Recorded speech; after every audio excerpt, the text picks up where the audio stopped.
Hello everyone, I am Priyanka Gaur. Welcome back to my channel learning with pace. अभी हमारी intelligence की बस 3 theories और बाकी हैं। अभी ये थियोरी है, फिर इसके बाद 2 थियोरीज और हैं एंड देन हम इंटेलिजेंस का मेजरमेंट करेंगे। ठीक है, चलिए शुरू करते हैं हमारा टॉपिक। तो अभी हम बात करेंगे Raymond cattail and John horn के बारे में। ठीक है, Raymond cattail and John horn दोनों ने मिलकर ये थियोरी दी थी इंटेलिजेंस की। थियोरी का नाम क्या है?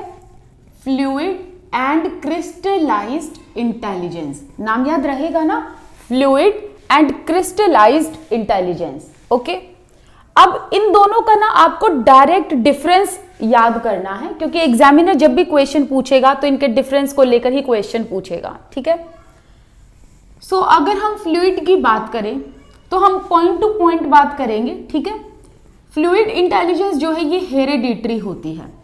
ठीक है, इसे आप बायोलॉजिकल एस्पेक्ट भी कह सकते हो, इसीलिए मैंने दोनों नाम लिखे, हेरेडिटी लिखो, बायोलॉजिकल एस्पेक्ट लिखो, बात एक ही है। आपको कहां से मिली है? अपने पेरेंट्स से मिली है, अपने एंसेस्टर से मिली है। क्या मिली है आपको? अपने एंसेस्टर से फ्लूइड इंटेलिजेंस मिली है। क्योंकि कैटेल एंड हॉर्न दोनों ने ही इंटेलिजेंस के 2 टाइप दिए थे, एक तो फ्लूइड दिया था, एक क्रिस्टलाइज्ड दिया था।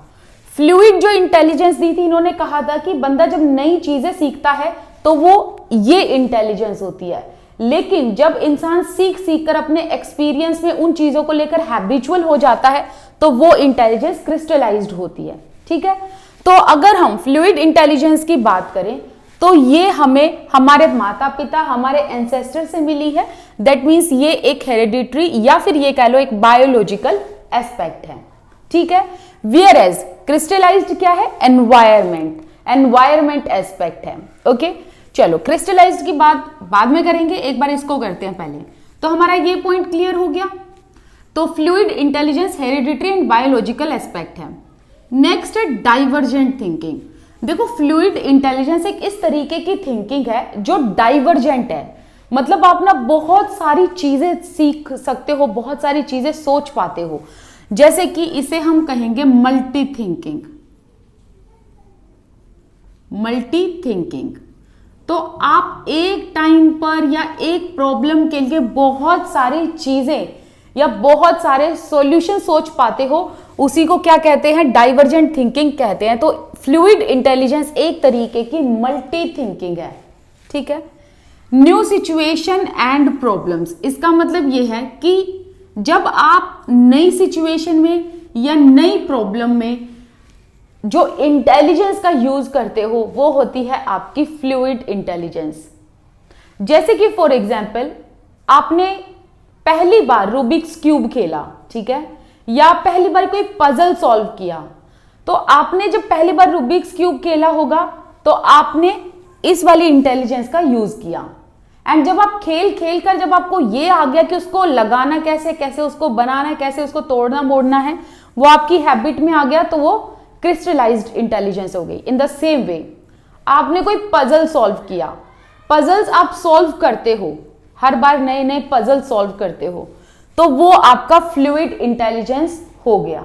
लेकिन अगर आप सेम पजल दोबारा या तिबारा से सॉल्व करोगे तो वो क्योंकि आपके हैबिट में आ जाएगा, तो इसलिए वो क्रिस्टलाइज्ड इंटेलिजेंस हो गया। आई बात समझ में? सो ऑल इन ऑल कहने का मतलब ये है कि फ्लूइड इंटेलिजेंस जो है इसे आप नई सिचुएशन या नई प्रॉब्लम में ही यूज करते हो। ओके, नेक्स्ट है स्पेशल रीजनिंग। दैट मीन्स कि भाई फ्लूइड इंटेलिजेंस में आपकी थिंकिंग डाइवर्जेंट होती है, तो आप 3D तरीके से भी सोच पाते हो। दैट मीन्स कि आप अपने माइंड में बहुत सारी मैपिंग कर पाते हो। अगर आपको याद हो, मैंने आपको स्पेशल का मतलब बताया था कि ये जो इंटेलिजेंस होती है या इस तरीके की जो रीजनिंग होती है हमें ज्यादातर आर्किटेक्ट में पाई जाती है, जो आर्किटेक्ट का कोर्स करते हैं उन लोगों में। और वो लोग जो है एक खाली प्लॉट को देखकर अपने माइंड में मैप कर लेते हैं कि यहाँ हम रूम बनाएंगे, यहाँ हम वॉशरूम बनाएंगे, यहाँ किचन बनेगी, बीच में इतना स्पेस होगा, यहाँ पर डाइनिंग टेबल रखा जाएगा। आई बात समझ में? तो इसे कहते हैं स्पेशल रीजनिंग, जिसमें हम एक टाइम पर बहुत सारी इमेजेस बना पाए, तो वो भी फ्लूइड इंटेलिजेंस में आती है। नेक्स्ट है अफेक्टेड बाय एक्सीडेंट। अगर सपोज करो किसी इंसान का एक्सीडेंट हो गया, तो तो उसकी फ्लूइड इंटेलिजेंस अफेक्ट हो सकती है। ठीक है, नेक्स्ट है कल्चर फ्री। अब देखो जो फ्लूइड इंटेलिजेंस है ये कल्चर फ्री होती है, इसमें एनवायरमेंट का कोई रोल नहीं होता, मतलब एनवायरमेंट में रहकर ना आप इसे बढ़ा सकते ना घटा सकते। आई बात समझ में?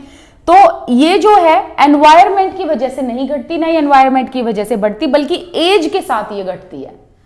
याद रहेगा ना? तो अगर हम फ्लूइड इंटेलिजेंस की बात करें तो ये कल्चर फ्री है, सोसाइटी फ्री है। ओके, दैट मीन्स कि अगर आप कोई एजुकेशन ले रहे हो, कोई ट्रेनिंग ले रहे हो, तो ये आपकी फिक्स है। अब फिक्स कैसे है? क्योंकि हेरिडिटरी है ना, तो हेरिडिटरी जितनी भी चीजें मिलती है ना आपको, वो फिक्स होती हैं, वो डायनेमिक नहीं होती। आप उन्हें बढ़ा नहीं सकते, कम नहीं कर सकते, ठीक है। हाँ, एज के साथ वो कम हो जाए वो बात अलग है। जैसे कि बुद्धि क्या है? बुद्धि एक अमूर्त चीज है, ठीक है। ऐसा तो नहीं कि हमारी शक्ल पे कहीं पे बुद्धि दिख रही है। तो अगर हमारी शक्ल कुछ हमें अपने पेरेंट्स से मिली है तो क्या होगा कि वो कभी चेंज नहीं होगी। लेकिन अगर इंटेलिजेंस हमें हमारे पेरेंट्स से मिली है, वो विद टाइम जैसे कि एज जैसे जैसे आपकी बढ़ेगी वैसे वैसे आपकी फ्लूइड इंटेलिजेंस जो आपको अपने एंसेस्टर से मिली है, अपने पेरेंट्स से हेरिडिटी में मिली है, वो डिक्लाइन होती जाती है। इस चीज को ध्यान रखना। नेक्स्ट है इंक्रीज अंटिल अडोलेसेंस। तो फ्लूइड इंटेलिजेंस जो है जब तक आप अडोलेसेंस एज में आते हो तब तक तो ये इंक्रीज होती है, लेकिन जैसे जैसे उसके बाद आपकी एज कम होती आपकी एज ज्यादा बढ़ती जाती है, वैसे वैसे फ्लूइड इंटेलिजेंस ग्रेजुअली डिक्लाइन होता जाता है। तो आप ऐसे कर सकते हो कि भाई एज बढ़ी तो क्या हुआ, हमारी फ्लूइड इंटेलिजेंस घट गई, ठीक है। नेक्स्ट है वर्किंग मेमोरी। ये बड़ा इंपॉर्टेंट पॉइंट है। वर्किंग मेमोरी का मतलब होता है कि आप किसी प्रॉब्लम को सॉल्व करने के लिए या किसी भी काम को करने के लिए कोई मानसिक कार्य आप कर रहे हो, तो उस टाइम पर आप अपनी मेमोरी को कैसे प्रोसेस कर रहे हो वो कहलाता है वर्किंग मेमोरी। ध्यान रखना, working and long term memory, इन दोनों का डिफरेंस आपको पता होना चाहिए। इसके आगे आप लिख भी सकते हो कि आप अपनी मेमोरी को कैसे प्रोसेस कर रहे हो, कितनी जल्दी प्रोसेस कर रहे हो, वही क्या कहलाता है, वर्किंग मेमोरी कहलाता है। मतलब मेमोरी इज वर्किंग। वर्किंग का मतलब क्या होता है, प्रोसेस में होना। तो दैट मीन्स वर्किंग मेमोरी का मतलब है मेमोरी प्रोसेस में हो रही है। अब इसका एक एग्जाम्पल देती हूं, आपको समझ में आएगा। सपोज करो आपने किसी के घर जाना है, फलाना के घर जाना है, आपने पूछा कि भाई उसका घर कहाँ है, ठीक है। तो जब आप रास्ते में जाओगे और घर पूछोगे तो आपको वो बोलेगा यहां से सीधा लेना, फिर लेफ्ट लेना, फिर सीधे जाना, फिर टी पॉइंट आएगा, फिर लेफ्ट लेना, फिर सीधा लेना। इस तरीके से आपको रास्ते बताए जाते हैं। अब जब उस टाइम पर आप रास्ते सुनते हो, उस टाइम पर आप क्या कर रहे हो, अपने माइंड में उस इंसान का, उस फलाने इंसान का एड्रेस भी याद रख रहे हो कि उसका एड्रेस कहाँ है, एंड आप इंस्ट्रक्शन भी सुनकर इंस्ट्रक्शन को भी याद रख रहे हो। तो वो क्या हुआ कि आप अपनी मेमोरी को प्रोसेस कर रहे हो, तो वो हुआ वर्किंग मेमोरी, ठीक है। वेयर एज अगर लॉन्ग टर्म मेमोरी की बात की जाए ना, इसमें रिकलेक्शन होता है कि भाई आप अपनी वेडिंग डेज को याद कर रहे हो, आप अपने दोस्तों को याद कर रहे हो, उस मोमेंट को याद कर रहे हो, या आप अपने स्कूल डेज को याद कर रहे हो, बट ये करंट सिनेरियो में होता है, ठीक है। तो वर्किंग मेमोरी का मतलब आपने अपनी मेमोरी को प्रोसेस किया, तो आपने जब रास्ता पूछा तो आपने उस इंसान का एड्रेस भी अपने ब्रेन में रखा। इसके अलावा आपने जो इंस्ट्रक्शन सुनी उनको केयरफुली सुनकर आपने उसको साथ साथ प्रोसेस भी किया। This is what called a working memory, ठीक है। नेक्स्ट देखो क्रिस्टलाइज्ड इंटेलिजेंस। अब बिल्कुल इसका अपोजिट है, ये सारा का सारा बिल्कुल अपोजिट है। ये हेरिडिटी है, तो ये क्या है, ये हमें एनवायरमेंट से मिलता है। बेसिकली एनवायरमेंट में रहकर हम बहुत सारे एक्सपीरियंस लेते हैं, बहुत सारी नॉलेज लेते हैं, हम अपनी डे टू डे लाइफ से बहुत कुछ सीखते हैं। सीखते हैं कि नहीं सीखते हैं? आप अपने डेली जिंदगी से सीखते हो, मतलब रोजमर्रा की जो जिंदगी होती है। इसके अलावा आप अपने फेलियर से सीखते हो, आप अपने सक्सेस से सीखते हो, ठीक है। आप जब कुछ पढ़ रहे हो उससे सीखते हो, दोस्तों से बात कर रहे हो उससे सीखते हो। तो आप एनवायरमेंट में, सोसाइटी में रह के कितना कुछ सीखते हो कि नहीं सीखते हो। तो वही क्या है, आपकी क्रिस्टलाइज्ड इंटेलिजेंस है, जो आपने एनवायरमेंट में रहकर लर्न की, ठीक है। एनवायरमेंट में रहकर आपने क्या किया, लर्न किया, एंड इसी इंटेलिजेंस को क्रिस्टलाइज्ड इंटेलिजेंस कहते हैं। कन्वर्जेंट थिंकिंग, जैसा कि मैंने बताया बिल्कुल इसका अपोजिट ये होता है। कन्वर्जेंट थिंकिंग का मतलब यहां पर ना आप क्रिस्टलाइज्ड इंटेलिजेंस में आप डाइवर्जेंट नहीं सोच पाते, एक टाइम पर एक ही चीज आप सोच पाते हो, ठीक है, एक टाइम पर एक ही चीज। नेक्स्ट है सिमिलर सिचुएशन एंड हैबिट। तो यहां पर जैसे हमने किया कि भाई ये नई सिचुएशन है, नई प्रॉब्लम में लागू होता है ये इंटेलिजेंस, लेकिन ये सिमिलर सिचुएशन एंड जब हमारी कोई चीज में हैबिट बन जाती है तब वो हम क्रिस्टलाइज्ड इंटेलिजेंस का यूज करते हैं। फॉर एग्जाम्पल आपने रोटी बनाना सीखा, बना ली रोटी, ठीक है, जब आपने पहली बार रोटी बनाना सीखा तो वो एग्जाम्पल हुआ फ्लूइड का। अब आप डेली रोटी बनाए जा रहे हो, आपको पता है रोटी में 3 शेप भी बन जाती हैं, ठीक है, रोटी में 4 शेप भी बना लो, आप कैसे भी बना लो, उसमें कैसे भी क्रिएटिविटी आप कर लो, लेकिन आप हैबिट में आ गए ना, तो वो क्या हुआ कि आपने रोटी बनानी सीख ली, आप हैबिट में आ गए, आपने खाना बनाना सीख लिया, तो दैट मीन्स ये आपकी क्रिस्टलाइज्ड इंटेलिजेंस है। तो जब आपने कोई चीज लर्न कर ली और आपके हैबिट में आ गई और तब भी आप उसी काम को कर रहे हो, सेम काम को, तो वो आपका हैबिट है एंड वो आपका क्रिस्टलाइज्ड इंटेलिजेंस है। आपने गाड़ी चलानी सीखी, तो जब आपने पहली बार गाड़ी चलानी सीखी, तो जब नई चीजों को हम सीखते हैं, यहां लिख लेना प्लीज कि जब हम नई चीजों को सीखते हैं तो वो फ्लूइड इंटेलिजेंस है, लेकिन जब वही सीख कर हम उसको अपनी हैबिट में ले आते हैं तो वो क्रिस्टलाइज्ड बन जाती है। तो ध्यान रखना, जब हम नई चीजें सीखेंगे फ्लूइड, लेकिन जब हम सीख कर उसको अपने हैबिट में ले आते हैं क्रिस्टलाइज्ड इंटेलिजेंस बन जाती है। तो आप एक चीज ये ध्यान रखना कि फ्लूइड इंटेलिजेंस ही क्रिस्टलाइज्ड इंटेलिजेंस बन जाती है after a period of certain time, ठीक है। अब जैसे कि आपने गाड़ी चलानी सीखी, तो आपने गाड़ी चलानी सीखी, नई पहली बार सीखी है, नई गाड़ी चलानी सीखी, ठीक है, फ्लूइड इंटेलिजेंस है। बट जब आपको गाड़ी चलानी आ गई, अब आपको कोई भी गाड़ी दे दो, आप सारी गाड़ी चला लोगे, ठीक है, तो वो क्या हो गई, आपकी क्रिस्टलाइज्ड इंटेलिजेंस हो गई, ठीक है। इसमें हमेशा एक वर्ड ऐसे मार्क करके रखना कि नया, न्यू। सिचुएशन अगर न्यू होगी, क्वेश्चन में अगर आया कि बच्चे ने कुछ ये पहली बार सीखा या ये न्यू इंफॉर्मेशन ग्रैस्प की, सीधा ये टिक लगा के आ जाना, ठीक है। एंड यहां पर अगर हैबिट एंड सिमिलर सिचुएशन लिखा आ गया तो सीधा ये वाला टिक लगाकर आ जाना, ओके। तो आई होप आपको सिमिलर सिचुएशन एंड हैबिट का मतलब भी समझ में आ गया होगा। सिमिलर सिचुएशन का मतलब कि आपने जैसे यहां पर सपोज करो कोई प्रॉब्लम सॉल्व की, नई प्रॉब्लम सॉल्व की, फ्लूइड हो गया। अब वही सेम प्रॉब्लम में या वही सेम सिचुएशन में आप फंस गए हो तो आप क्रिस्टलाइज्ड इंटेलिजेंस का यूज करोगे। तो सिमिलर सिचुएशन में एंड हैबिट में आप क्रिस्टलाइज्ड इंटेलिजेंस का यूज करते हो। नेक्स्ट है it doesn't affect by accident. Accident से इसको कोई फर्क नहीं पड़ता। क्यों? क्योंकि आप सोसाइटी में रहकर कुछ ना कुछ नया नया सीखते रहते हो, ये आपके पास ऑलरेडी है, इसीलिए ये अफेक्ट हो जाती है। बट ये क्या है, आप ना इसको डेली सीखते हो। डेली सीखते हो कहने का मतलब आप एनवायरनमेंट में कितना कुछ सीखते हो, अपने एक्सपीरियंस से, अपने आसपास के लोगों से, अपनी सराउंडिंग से, ठीक है। तो इसीलिए जो क्रिस्टलाइज्ड इंटेलिजेंस है वो आपकी समाज, आपकी सोसाइटी, आपके कल्चर से अफेक्ट होती है, ठीक है। नेक्स्ट है इंक्रीज विद एज। जैसे कि आपने देखा कि फ्लूइड इंटेलिजेंस डिक्रीज और decline with age, but on the contrary it increases with the age. जैसे जैसे आपकी एज बढ़ेगी वैसे वैसे क्रिस्टलाइज्ड इंटेलिजेंस आपकी बढ़ती जाएगी। अब इसका भी एक सॉलिड आंसर है, कैसे?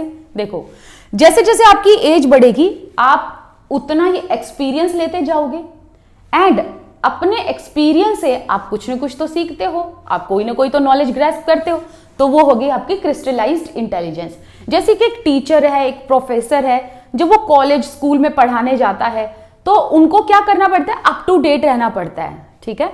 तो जैसे जैसे टर्म बढ़ते हैं, जैसे जैसे प्रोफेसर की भी एज बढ़ती है, वैसे वैसे उसका क्या एक्सपीरियंस बढ़ता है, उसकी लर्निंग बढ़ती है, राइट। तो इसीलिए ये जो इंटेलिजेंस है ये इंक्रीज होती है एज के साथ, ओके, एंड एक्सपीरियंस के साथ भी। Affected by learning and knowledge, तो आप अपनी लर्निंग एंड नॉलेज से इसे बढ़ा सकते हो, ये अफेक्ट होती है, इसे आप और ज्यादा बूस्टअप कर सकते हो। बेस्ड ऑन एक्सपीरियंस, ये एक्सपीरियंस पर बेस्ड होती है। आपने एक चीज देखी होगी कि जब एक ही सब्जेक्ट को पढ़ाते पढ़ाते टीचर्स को 7 से 8 साल हो जाते हैं, फिर उसको बुक्स की भी जरूरत नहीं होती, वो आए क्लास में और पढ़ा के और चले गए। तो क्या है ना कि ये एक्सपीरियंस पर बेस्ड होती है, अनुभव पर, ऐसी इंटेलिजेंस। एंड इसके अलावा आप अपनी जिंदगी में नए नए एक्सपीरियंस लेते रहते हो, नए नए अनुभव लेते रहते हो, तो आपकी जो ये क्रिस्टलाइज्ड इंटेलिजेंस है ये भी क्या होती रहती है, इंक्रीज होती रहती है। नेक्स्ट है लॉन्ग टर्म मेमोरी। तो इसमें आप मेमोरी को कैसे यूज करते हो, आप ना अपना कोई पुराना याद करके, जैसे कि अब चलो मेरी बात कर लो, सपोज करो मैंने ये पढ़ रखा है पहले, तो मैंने इसको याद करा, ठीक है, मैंने इसको याद करा और मैंने आपको समझा दिया, क्योंकि ये मैंने ऑलरेडी पढ़ रखा है, तो ये क्या है, मेरी क्रिस्टलाइज्ड इंटेलिजेंस है। इन द सेम वे अगर कोई टीचर है जब अपनी क्लास में वो पढ़ा रहा है तो उसको वो ऑलरेडी सब्जेक्ट आता है, ठीक है, तो वो आपका क्या है, वो आपकी लॉन्ग टर्म मेमोरी है। Long term memory in the sense कि आपने ऑलरेडी वो पढ़ा है, अब आपने उसको रिकॉल करके बच्चों को याद करा दिया। अब ऐसी जैसे कि आप बैठे हुए सर्कल में आप बातें कर रहे हो अपने पुराने दिनों की, तो आप पुराने दिनों को याद करके कहते हो यार मेरे स्कूल डेज बहुत अच्छे थे, मेरे कॉलेज डेज बहुत अच्छे थे, ये वाले टाइम बहुत अच्छा था, चाइल्डहुड फ्रेंड्स बहुत अच्छे थे, हमारी ये स्पेसिफिक मेमोरी है, वो स्पेसिफिक मेमोरी है। या कुछ लोग जो हैं वो शादी की बातें कर लेते हैं, भाई मेरी शादी तब हुई थी, ये हुई थी, मेरी शादी में ये हुआ था, वो हुआ था, उसकी शादी में ये हुआ था, वो हुआ था।